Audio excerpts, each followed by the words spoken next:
نجي الشهر اللي بعده دبل تعمير معاهم.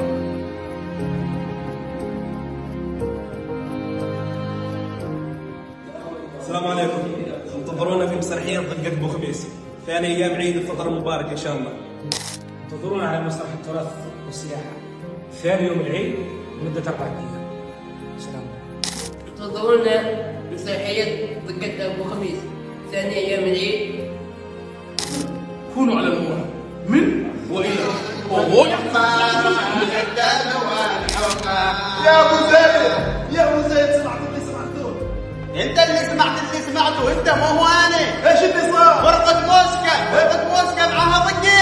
ضقة؟ يلا مسرحية معاهم مسرحية ضقة ابو خميس. متى؟ من ثاني ايام العيد الى 5 ايام العيد. قصدك العيد عيدهم؟ يلا خلا ما الحق، خلا ما الحق. خلا